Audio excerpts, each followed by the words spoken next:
Hi, mamas. I'm Sam Park, also known as Mommy, Mama, Mom, and any other word for mommy, sometimes all at the same time. I am a mother of five beautiful babies, and I raise my blended family with my husband, David. I decided to make these devotionals because me and a few Christian mamas that I am friends with were looking for some devotionals, kind of leaning and gearing more towards mamas, and it was just really hard to find them. We were just kind of finding clips or small things, but not really devotionals to keep up with on a daily or weekly basis. So I decided today, after reading Joshua 1:9, why not me? Why not get this started? Why not go for it? And, I've just had the Lord speaking on my heart of how I can help and how I can serve Him better.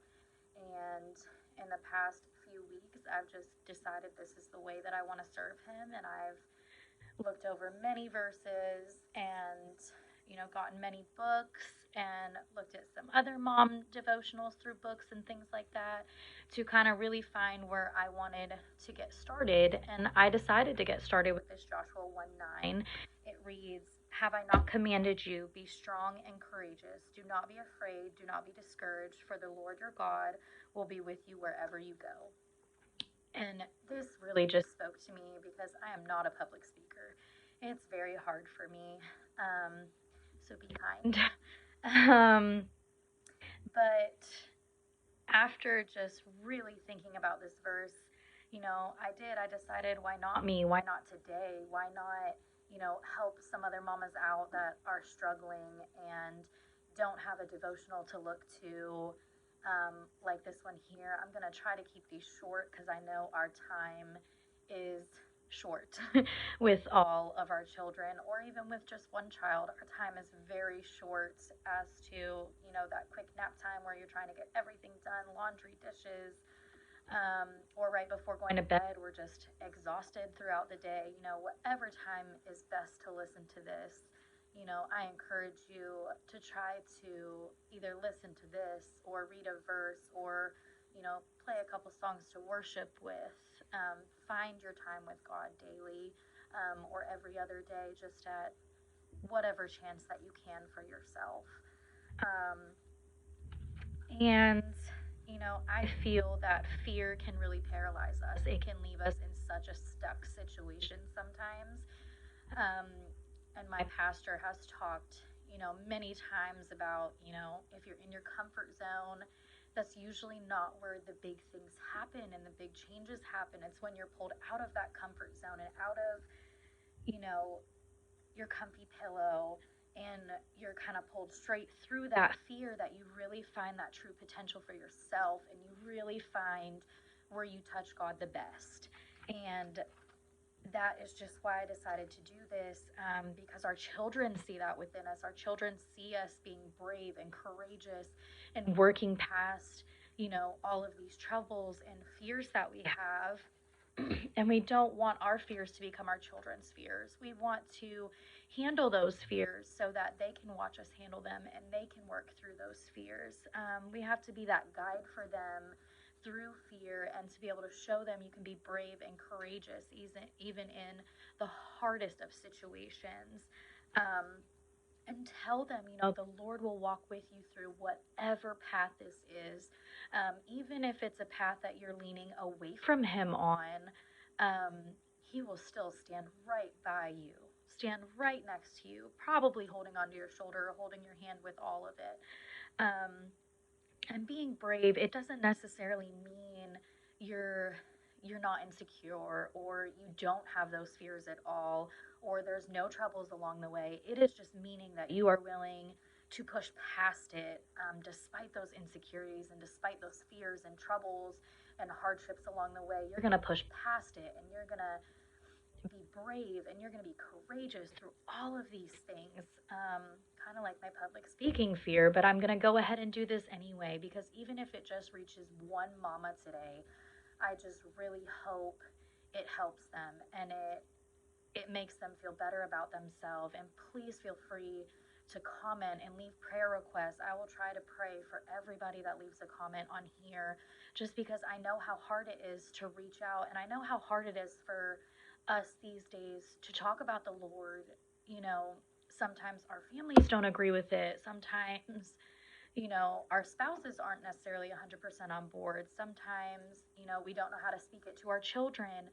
But I just encourage you today that He is with you and He is talking through you, and you just, whatever feels right for you with the Lord, just follow that to the best of your ability.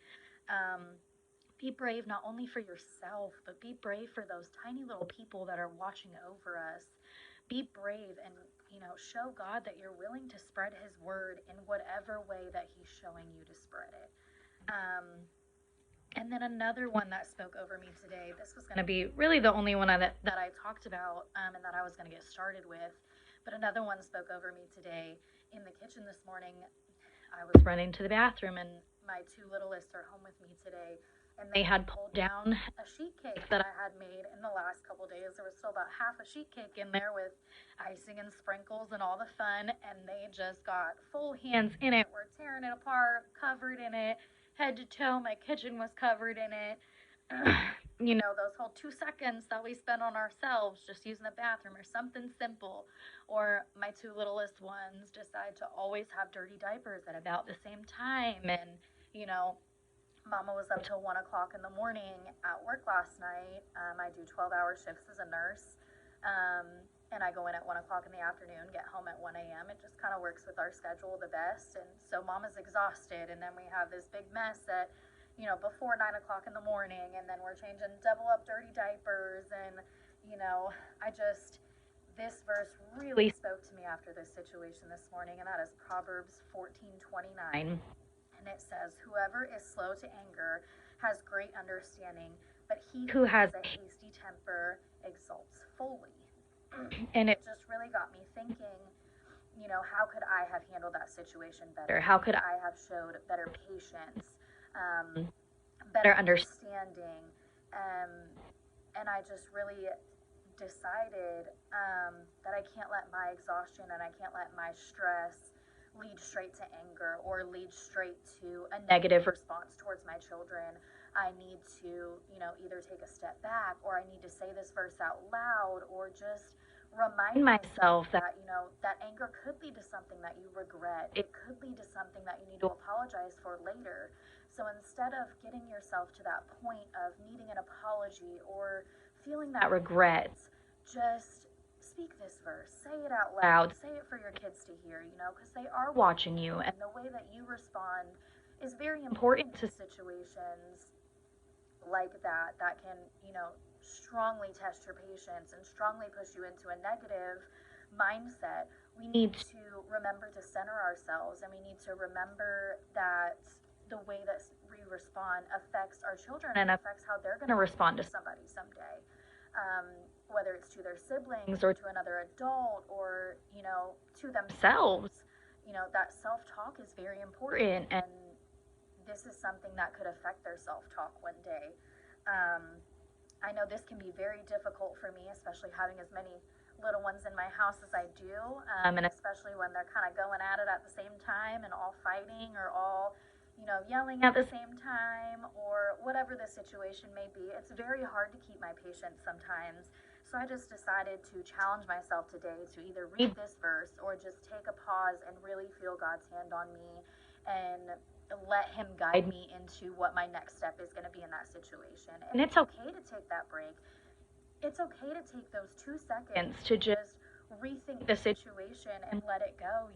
Throw a towel over that spill, or walk out of that room that's super dirty, or don't look at that laundry pile today, or those dirty dishes. Just take that pause, really regroup yourself, and speak this verse, or find another verse that really does work for you to help with your patience. And then, speak that verse over bravery and courage and all of these things, because it takes all of these things to be a great mama to our babies. And again, I just challenge you, whether it's worship or reading the Bible or, a coloring book or whatever it may be, to just take that peace and take that time with God and just let him speak over you as to what your next step needs to be, or what, how to handle your situation, whatever the case may be. And like I said, leave those prayer requests in the comments. If you need somebody to pray over you or you need some help, prayer is still a little hard for me to do in more public situations. I'm more to a pray myself kind of girl, but I would love to pray with you or pray for you, and you can reach out to me to do that. And then like I said, I just challenge myself to handle some of these situations a little bit better, and then just be that brave and courageous person that I can be. And I challenge you guys to do the same.